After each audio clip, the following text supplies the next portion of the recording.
Hi, and welcome to Axelbank Reports History and Today, conversations with America's top nonfiction authors and why their books matter right now.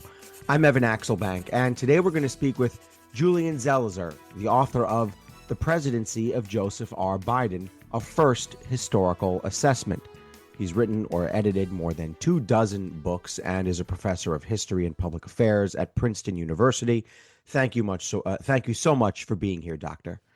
Thanks for having me. Pleasure to talk to you. Before we get going, I want to invite listeners to our Patreon page to ask for your support in keeping the show going.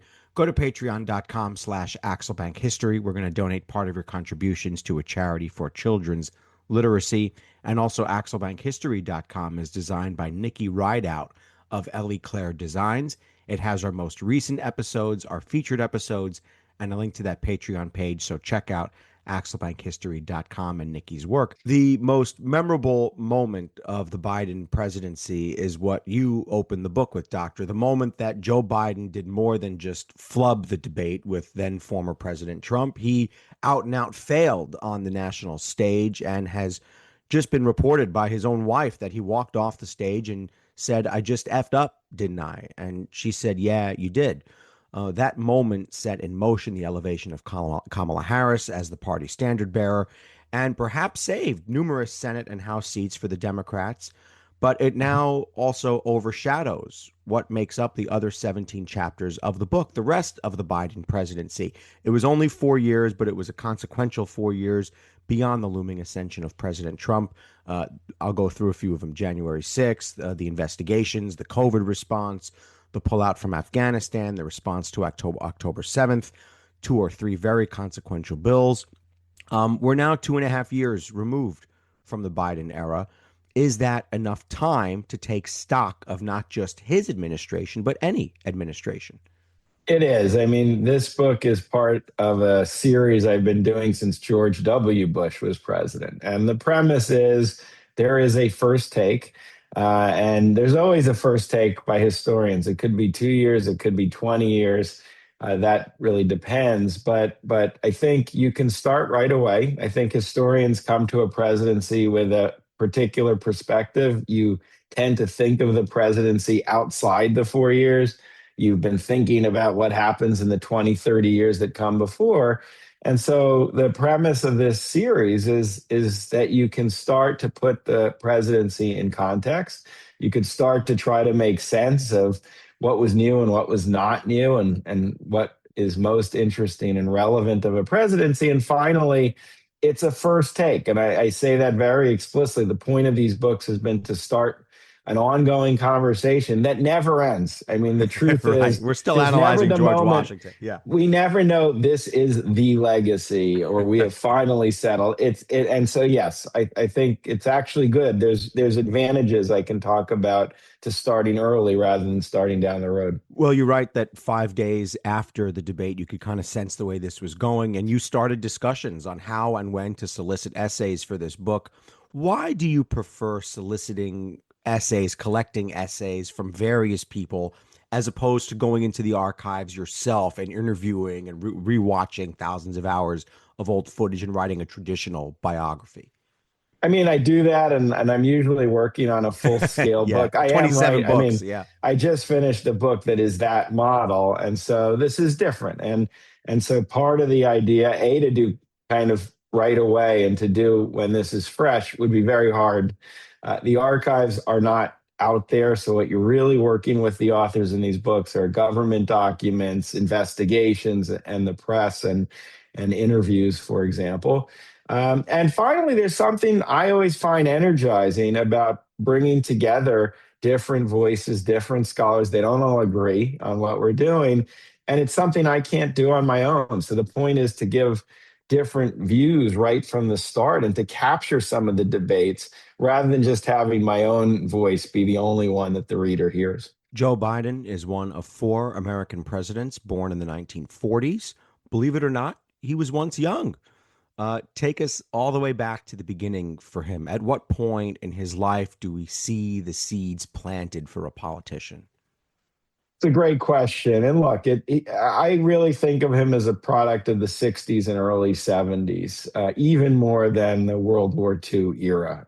He's coming of age in the 1960s. He's not really part of the counterculture and the student movement, but he's very aware of the debates raging about Vietnam, about civil rights. And then ultimately, when he is elected at a very young age to the Senate, it's at the height of Nixon and everything that's brewing about the fundamental question of, can we trust government? Can we trust presidents? And what does leadership really mean? And so for me, it's that early 70s, in addition to the personal tragedy that he suffers, losing family in a horrific way right around the time of his election, that forms his identity. And in some ways, I think he's been wrestling with the questions of the 70s ever since. I have seen Biden speak many times, at least for a local reporter. I'm not a national correspondent, but I'm a local reporter, and I've seen him Yeah. more than 10 times. Um, he was so ferocious on the dais, even up to the end of his vice presidency. I mean, it's easy to forget that given the way things ended up. Where were the seeds for that bluster, that forceful delivery planted? I mean, some of it was, he's one of those natural politicians. I think he just thrives in front of the crowds. He thrives in the one-on-ones. And I think he's had that really from the start. I mean, when you read about him in the 70s, he's remarkably comfortable in his ability to communicate in ordinary ways, meaning in ways that people can understand rather than in very elite ways of talking about politics. I think when he ran for president in earlier terms, you saw some of the problems with that same gusto. It didn't always go well, and sometimes he can, often he can get off message. But he never had what people saw. He never was the person that everyone saw in that debate. He was not someone who was stiff still and almost out of place in front of the cameras. It was the opposite. He's always had that. That is, there's always been jokes about Biden. His advisors always struggled with reining him in. But he's always had that natural, not only capacity, but passion for stump communication. Some of this game is luck at that level. You got to be in Yeah. the right place at the right time. He sought the presidency for so long. I'm curious, though, about the things that were in part of him. What were the personality traits that you think kept him from attaining the presidency until well after most would consider the prime age for someone being at the peak of their political life? Well, one is discipline is not his strength, and I do think he's had trouble containing himself. So the very virtue that you're talking about quickly could become a liability. And I think when he campaigned, he didn't have the discipline of Obama, for example, to deliver a very clear message and to do it consistently without veering into many stories. And some of the stuff we attribute to age, it's actually been part of, I think, what Biden has been about from the start too. It's a bigger question. He was a Democrat post 1960s, when I think Democrats and the Democratic Party have struggled and been divided over what the party should be. First in the era of Reagan and straight through today, trying to find a kind of center and find a place on foreign policy that understood the lessons of Vietnam, but did not withdraw the United States from the world. And I think some of the ambiguity and tensions that the party has struggled with, you could see them all play out with him. And you'll remember, as an example, here's a guy who's always committed to compromise and negotiation with the other side. But in 2019, when he's debating with Harris, or with all the Democratic candidates, is that moment when Harris talked about busing and talked about his record making agreements with Southern Democrats in the 1970s and his opposition to busing, and that kind of vagueness of what the Democratic Party stand for became a problem. And I always think he's suffered a little bit from not having a core that is very clear. But it's not just him; it's the struggle of the Democratic Party. All right, take us to November of 2020, and I guess the entire year of 2020. There was COVID, the BLM Yeah. protests. There was lots of Trump fatigue out there. COVID was still relatively new, given there were 3 years of pandemic policy left. Why did he win in 2020? He was a perfect fit unexpectedly, meaning from what you just described, I could imagine a scenario where the Democrats want someone who is a fighter, who's very charismatic and a leader in the traditional sense of galvanizing voters. But what the party ended up wanting was the most stable, the most predictable, and the most reliable candidate who could defeat a threat that the Democrats saw as existential, the reelection of President Trump. And it also helped. It was not a usual campaign. He was older already, and he was struggling with some of the issues that come with age. And here's a campaign where you didn't have to be on the campaign trail all the time, Just and a lot of it was done. Yeah, Yeah, just to interject, I was at a campaign rally for Biden where everybody was sitting in their cars and he was right. addressing an actual, almost like a drive-in movie. No, exactly. So it was the context of what Democrats wanted. It was the conservatism of wanting someone who would win. There was no risk that was acceptable. And then there was the nature of the campaign. And finally, I think his team did speak to the issues that were brewing on race relations, for example, and found a way to take this very traditional older politician who embodied Washington compromise but have him speak to questions such as Charlottesville, which he starts his campaign with, and other matters that emerge over those years. Every president inherits and every president tries to create, set a new path. What did Yes. Joe Biden inherit? How had the stage been set for him by 4 years of President Trump? Well, he inherited COVID. And so it's remarkable when people speak about the presidency. Often that's either a footnote or it's almost as if Trump, Biden in a normal sequence. But he comes into office with the country having been shut down and the economy really in a moment of crisis of what's going to happen and how will it be brought back to normal. You remember there were vaccines, but the vaccine distribution was chaotic and it was not working.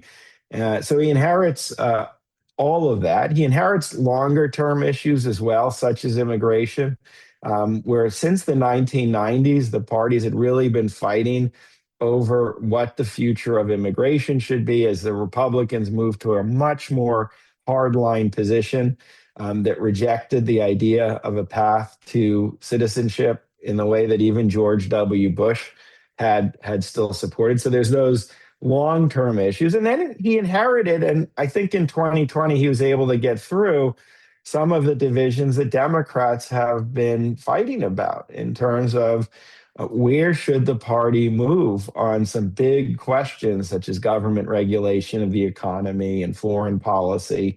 And he was at the crossroads of dealing with those after the election and after his victory, put aside the threat of Trump, at least for the time being. He seemed, as you write, to have a deep need to soothe division. He saw himself as a bridge builder.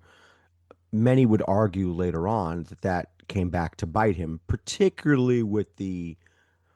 um, particularly with the appointment of Merrick Garland as Attorney General and how that impacted the way the Justice Department ran. And there is a chapter on that in this Yep. book.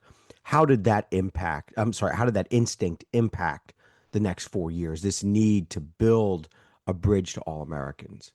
I mean, the interesting thing is he was vice president under President Obama, who suffered some of the same problem, meaning Yeah. Obama came in famously as the person who rejected the idea of a red blue divide. And by the second term of his presidency, openly understood how deep that divide was and how hard it would be to govern in a way that brought in both parties and built bipartisan coalitions. And I think Biden suffered from that same issue. I think it became very clear early on that if he achieved any kind of bipartisanship, you were talking about two or three Republican votes in Congress rather than 20 or 25.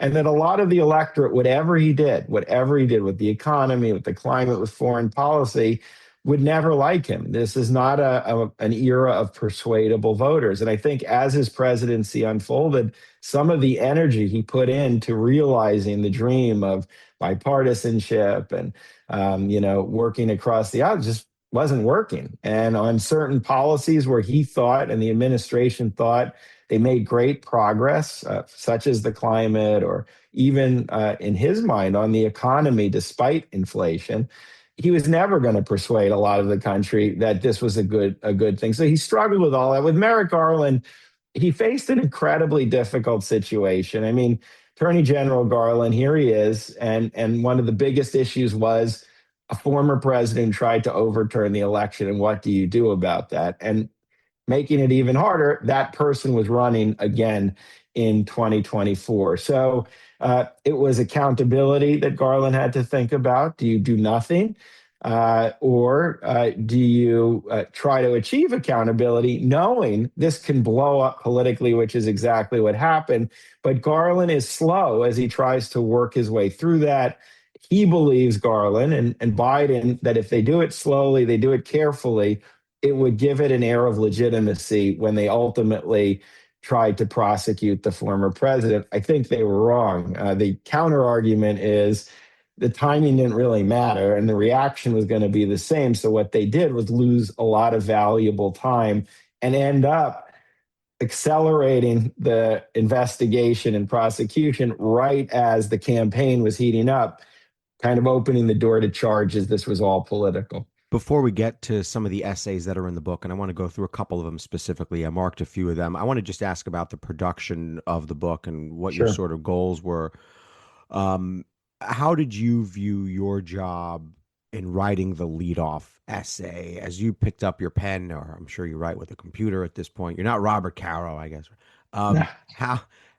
How were how did you approach the need to set the table for the rest of the essays that were going to be in the book? Yeah, I mean, the way I've done these is besides picking people I know are reliable, which is essential to move these forward, and who I've worked with at some level or know about. It's very important for me to get historians who are not going to try to be journalists, meaning they're not going to try to do the kind of books that a Jake Tapper, for example, does, or Amy Parnes, where they give you an account of behind the scenes and the final days. What I really want are historians who aren't even presidential historians. They study one of the issues that dominated a presidency. So I'm more interested in getting a scholar of the history of the economy to write about Biden's economic policy than a presidential historian who studied Biden's economic policy. So I find people who think that way. I don't really do much in terms of dictating what I want from them, because that would not be interesting. So I give them a topic, and the way it works is we have everyone writes a draft within a couple months of the presidency ending.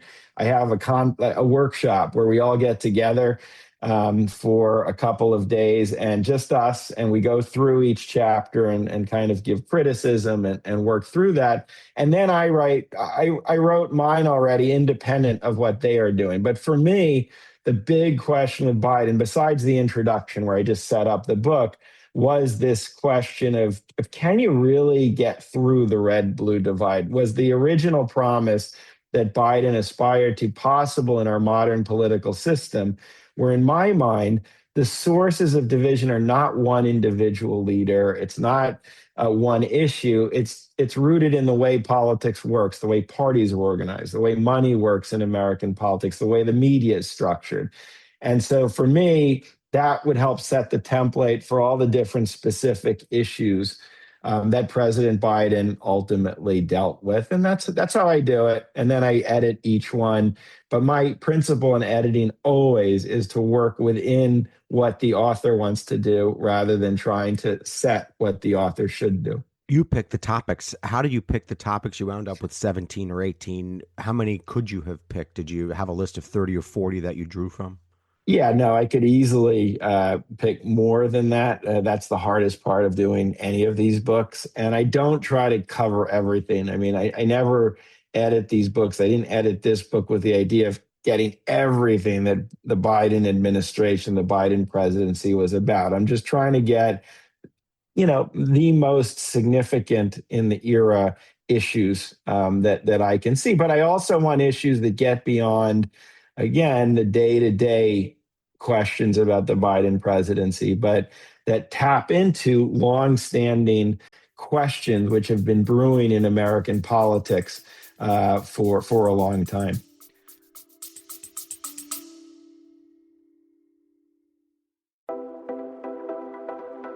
Looking for conversations made for lesbians and queer women?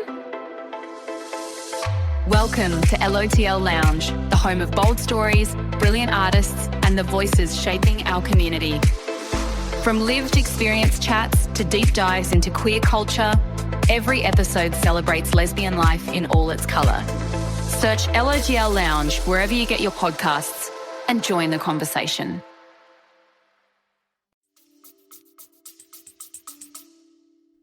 Obviously, every historian who was in the book lived through what happened. Do you think it's helpful for a historian to have lived through something to write about it, or does it create a type of connection and bias that's hard to manage fairly?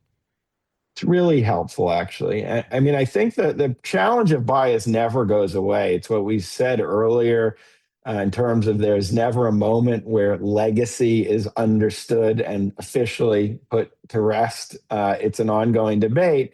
I just say with bias, 50 years from now, the way that someone writes about President Trump or President Biden will be filled with, issues that animate who that person is at the time of writing. The job of a good historian, whether they're doing it now about Biden or doing it in 100 years, is to base what they are writing on evidence, on sources, and on arguments that, when put to scrutiny, stand up. And so that's just always a challenge that historians face, and the good ones figure out a way to work through it and don't hide what they're about, but they kind of contain it and write quality scholarship.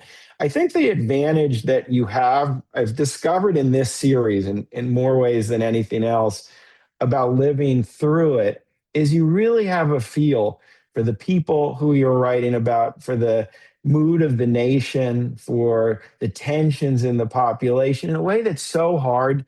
When I write about the 60s, I understand a lot about the decade and I can get it, but not in the same way as if I had lived through it. And I think any reader can understand that benefit at some level. I can give certain names from the Biden presidency and it will elicit a response that becomes harder over time. So the first take historians can offer that in a way that future historians who have other benefits cannot. The essay that you include on the Justice Department is Noah Rosenbaum. So let's talk about his essay just briefly here. I've got one question probably on maybe 7 or 8 of the chapters. I want to ask about this particular one.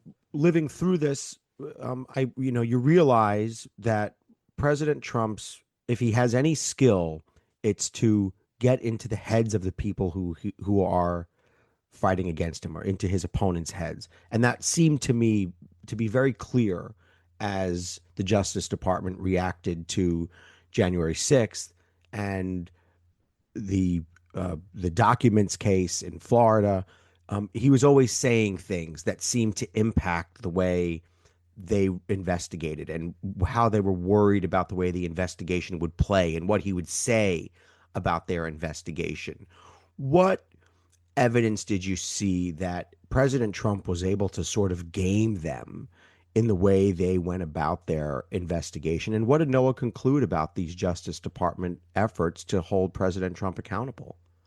Well, I think the discrepancy between what Noah writes and how a lot of people think of the Justice Department in that period is indicative of how successful Trump was. Meaning that chapter is really about how Garland and Biden tried to rebuild some of the firewalls that had been put into place after Watergate, which had eroded under the first presidency of Trump, the first term of President Trump, and that a lot of effort was put into creating new rules and norms where the Oval Office wouldn't dictate who the Justice Department is prosecuting. And that was how Garland really, according to I think a persuasive chapter by Noah, thought about what he needed to do. And that's part of the caution.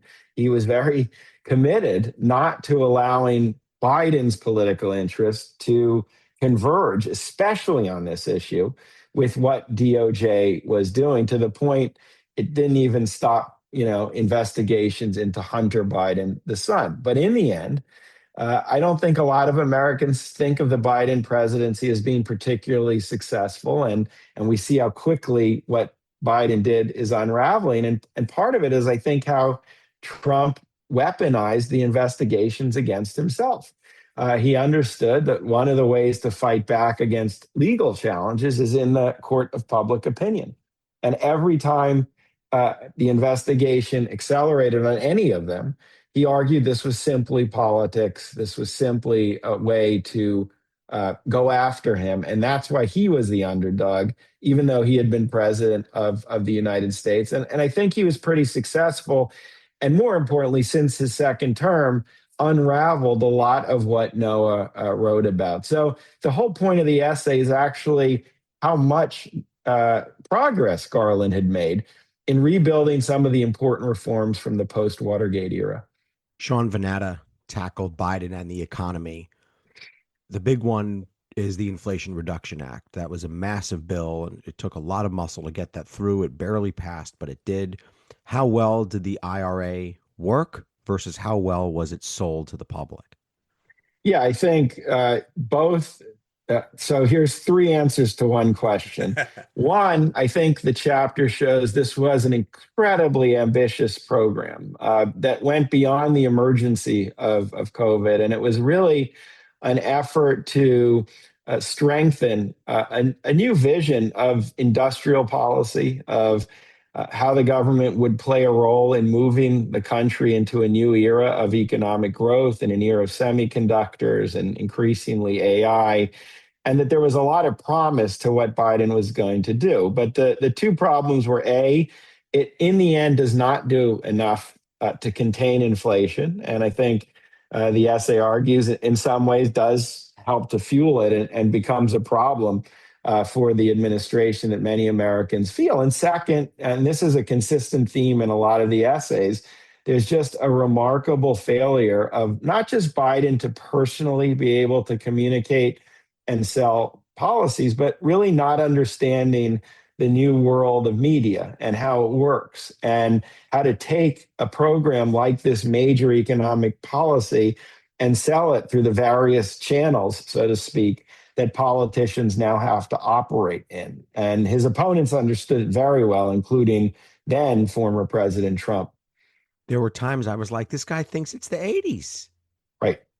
That's exactly right. He's still talking. Even some people would say his when he would do a tweet or whatever the post was, he would write it in the style of an op-ed rather than in the style of however many characters.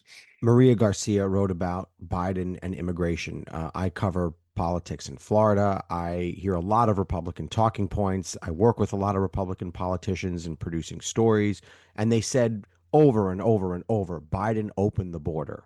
Biden opened the border. We have no border. Was that accurate? And I think even more importantly is, I guess, this sort of the same question of what I just asked about the other topic is, how did Biden let this spin out of control in the public? Well, I think that essay is really interesting. And basically, you see by the time Biden becomes president, how utterly broken the immigration system had become.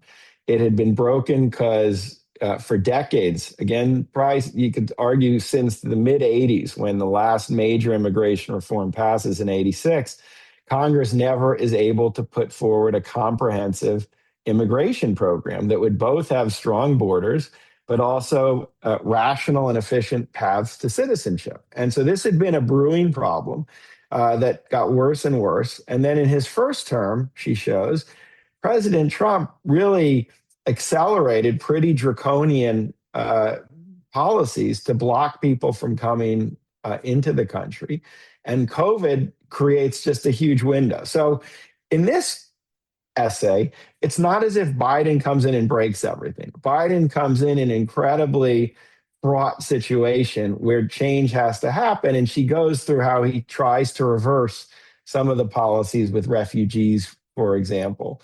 And in the process, though, it does open the doors. So I think that's the sweep of the essay. And there too, I think it's clear that he and his supporters lose control of what's happening. That story, which is more complicated, and where you see that the first Trump term was actually a big part of the issue, gets swapped out, so to speak, with Biden randomly and endlessly opening the borders. And then toward the end of his term, he actually closes the borders to some extent, but all of this gets lost. And the simple storyline that you hear from Republicans and then Trump in his second reelection, he's opened the borders to everyone.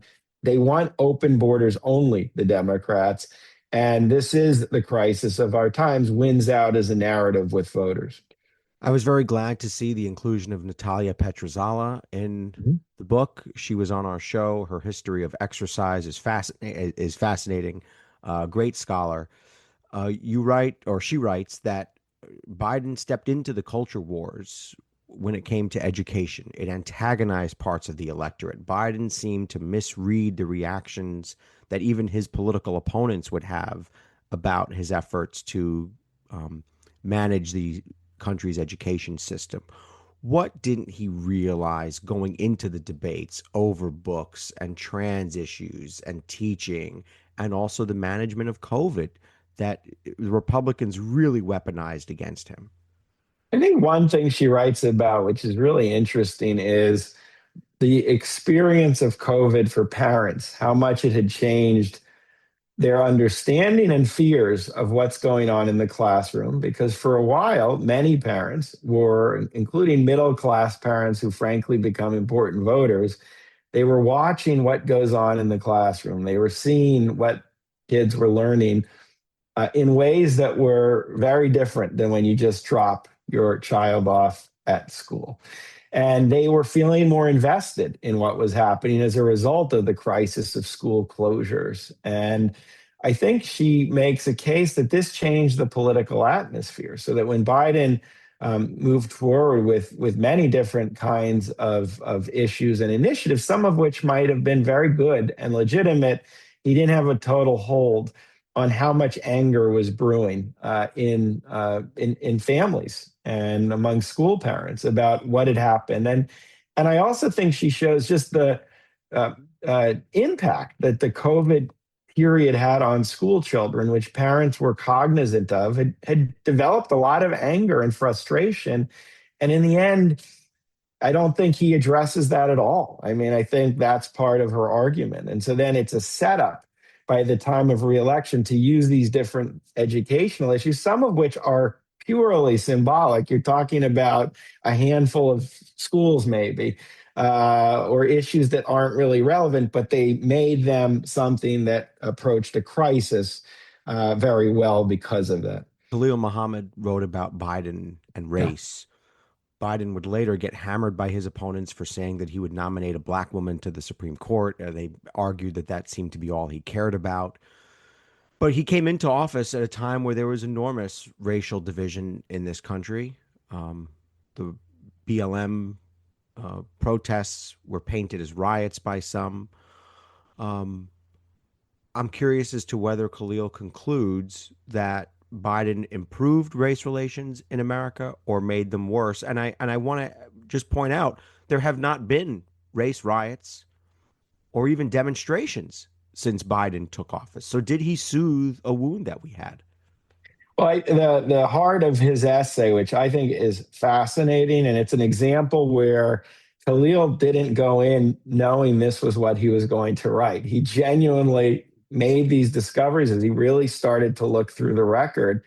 And the argument is that Biden was quite consequential what he was doing. He was not just him, but there was a whole second level of people in the executive branch who were very attuned to the questions that had emerged in the Black Lives Matter protests in the summer of 2020 and made in many different policy areas, not just civil rights issues, the question of equity, racial equity, central. And so on money that was going for climate change, there were provisions that would make sure that all communities benefited from this kind of money, and that issues of environmental injustice, where environmental problems fall most on disadvantaged communities or Black or Latino communities, that those were addressed. And he comes across showing that it was pretty amazing what the administration had put into place quietly, very quietly, in a number of different policy areas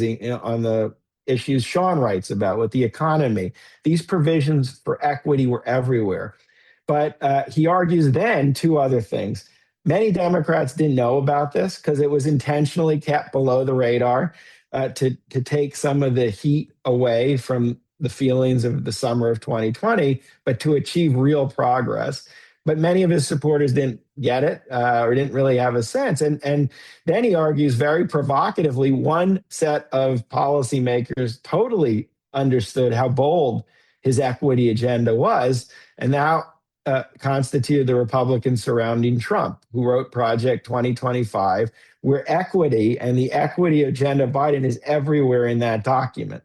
So it's a story, it's a subtle story of actual great success and progress, responding to some of those issues that had been raised, but ultimately it becomes a huge political focus for the successful opponent of him in 2020, or ultimately of Harris in 2024. When Biden cares about something, he really cares about something. Yeah. And I've noticed that for his entire vice presidency and presidency. I saw him speak at Syracuse University in 2006, I think. He gave a graduation speech there.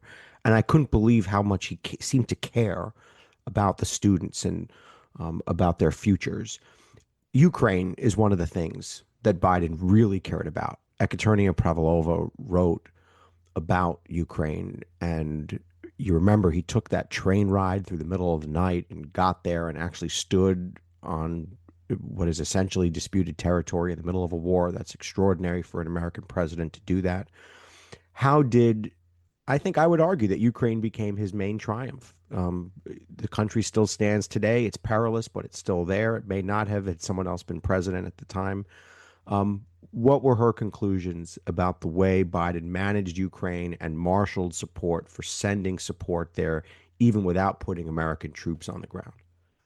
Well, that's an interesting essay. And she's a Russian historian, meaning a historian of Russia. She's not a historian of the US. And for me, I thought, well, I want to get a real perspective that doesn't come from a more familiar US foreign policy history. And I think the way you described his commitment to this is true. And I think she captured that. This is a major, for him, part of foreign policy. The stakes of allowing Russia to expand and to secure this territory would be disastrous, and to erode NATO and to erode the kind of post-World War II alliances which he very much believed in. But she also argues he's part of a generation that after the Cold War really underestimated the threat Putin posed, and underestimated, and this was in both parties, she's saying, the way in which Putin's embrace of an authoritarian form of government where human rights was almost non-existent could not be ignored, that too many U.S. policymakers thought you could live with that. And I think at the heart of her essay is this blows up during Biden's presidency when he exposes exactly what that means. And so it's both an area where he cares a lot about it and he commits a lot to it. And at the same time, it reflects a generational kind of mistake that she's writing that many U.S. policymakers made, that the Cold War was not totally over when the Soviet Union collapsed in 1991 and a new threat had emerged. Right. Yeah. The end of history is what people wrote. People said, I have I'm always guilty of writing too many questions. Let me do two more chapters and then we'll wrap things up here. I want to ask about October 7th in the Middle East. Daniel Kurtzer wrote about that. It really tied, even though I kind of thought this would be a straightforward thing and what happened on October 7th. But things really got tied up in knots for the Biden-Harris administration, particularly for Harris, I would argue, as she ran for re-election, and she was called a genocidaire on one side of the party, and on the other side of the party, she was accused of not doing enough to help Israel. So let me ask, why was October 7th the perfect storm for Biden Harris? It's so he wrote. He's a Princeton faculty member actually, and he was formerly ambassador to Israel and Egypt. So he's had kind of, and he writes about this. So he's had all interesting perspective, Kurtzer, and he wrote the last chapter in the Trump book, which I think they go together well, because his argument in the Trump book for the first term was that that Trump had a transactional view of the Middle East, and there was no plan. It was one agreement over the other, not address issues that weren't particularly solvable at the moment. And that chapter looks at what culminates in the Abraham Accords and a regional peace agreement that left out the most pertinent question for many people in the region, the relationship and the future between Israelis and Palestinians. So it's a little like immigration. And I think he captured, this is what Biden steps into before October 7th. And obviously October 7th opens that all up. I think he writes about the difficulties that Biden has in both navigating Netanyahu and the Netanyahu government during the response to October 7th as time progresses. And at the same time, not totally getting the political changes taking place here in the US toward a relationship he was thinking of from the 1960s and 1970s, as opposed to what the new generation had seen, a Netanyahu Israeli government. And so it's a messy chapter in a good way, meaning I think he's capturing all of this in a president trying to navigate it. And ultimately, he writes about the high political cost that was paid to the Democratic Party and an ongoing issue with how to deal with Netanyahu, even after such a horrific tragedy as October 7th. He also writes, Kurtzer, that ironically, the Biden presidency ended with Israel more powerful than ever before, in part because Iran had ended in such a weakened state and all of Iran's affiliates.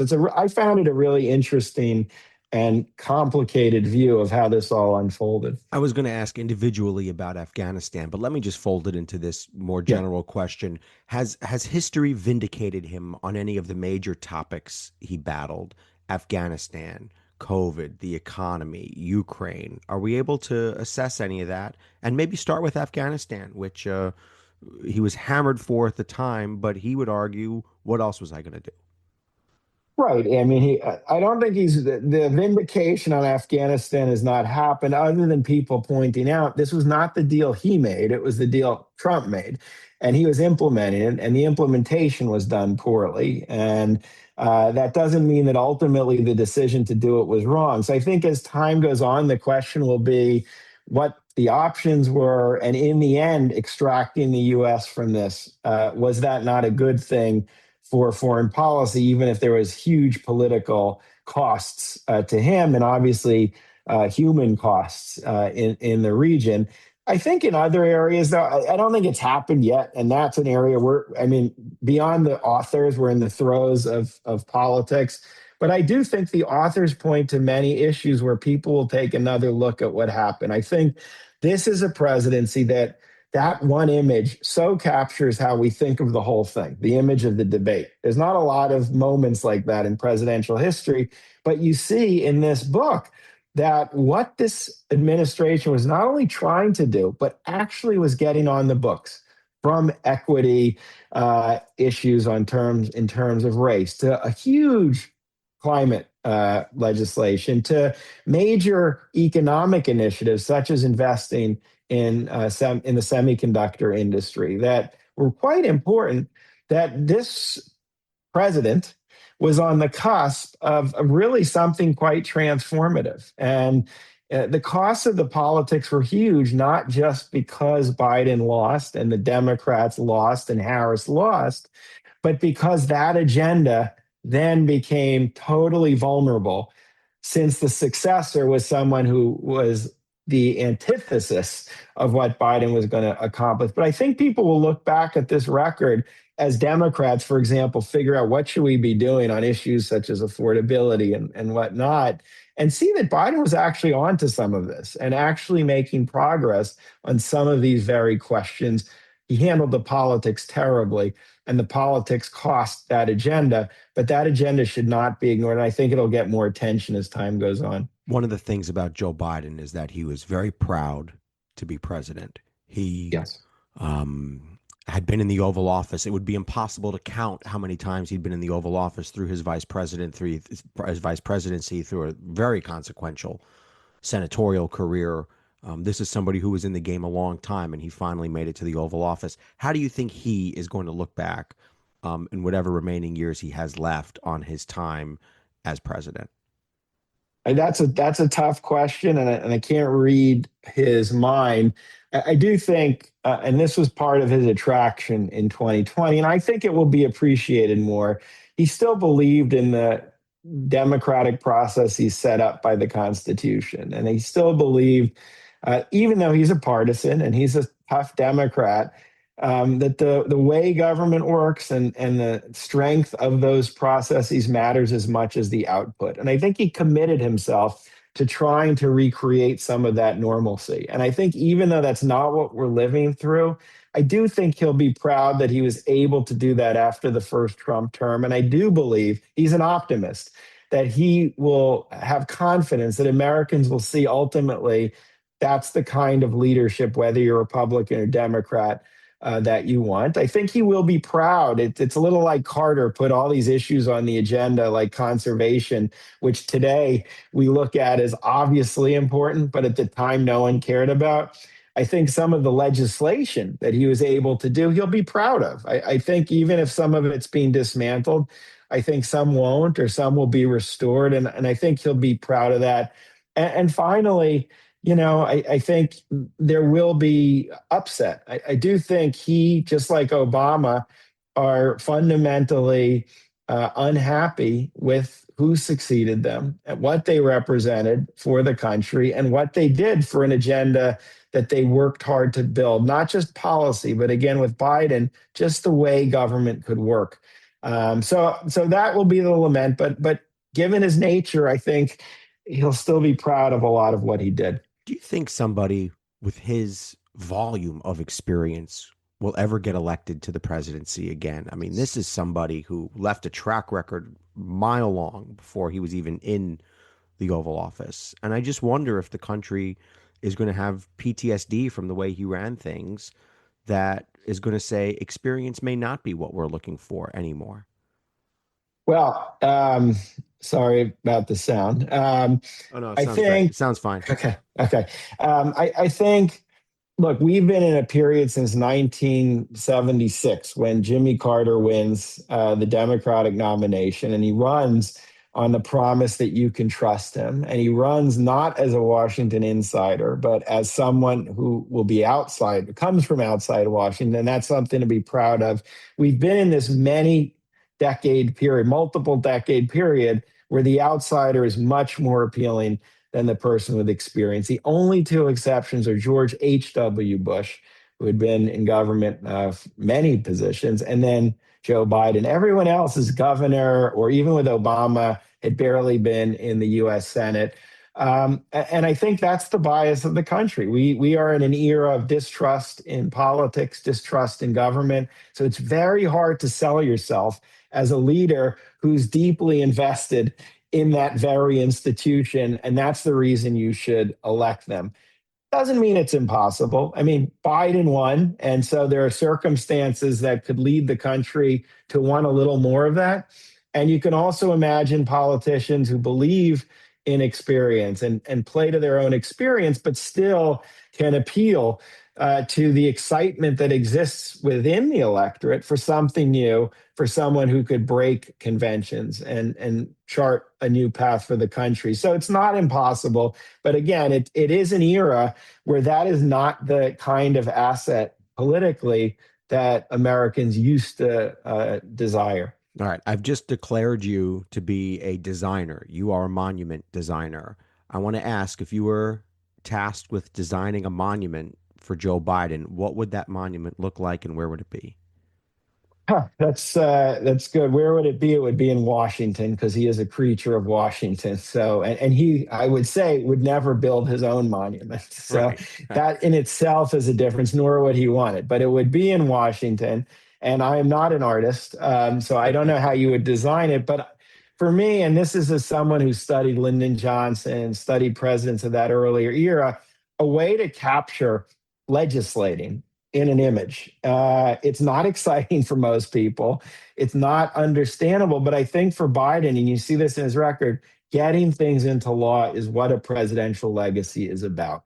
It's not about building buildings or renaming buildings. It's not about endless executive orders. It's about being able to work through this congressional institution that the founders created that ultimately represents the best part of democracy if you can make that work. And if there was a monument to actually not only capture but excite Americans about what that means in the same way the Lincoln Memorial really brings back images of unifying a country and healing a country, I think that's what Biden would love. And I don't, again, know have any idea what that looks like, but that's what comes to mind when you ask that question. If you go to the Harry Truman Library, which I'm sure you've been, there's Yep. little silhouettes of him around town walking with his hat and cane because after Right. his presidency, he was chased by the reporters. I would put a statue of Joe Biden at an Amtrak station waiting Yep. for the train. How about that?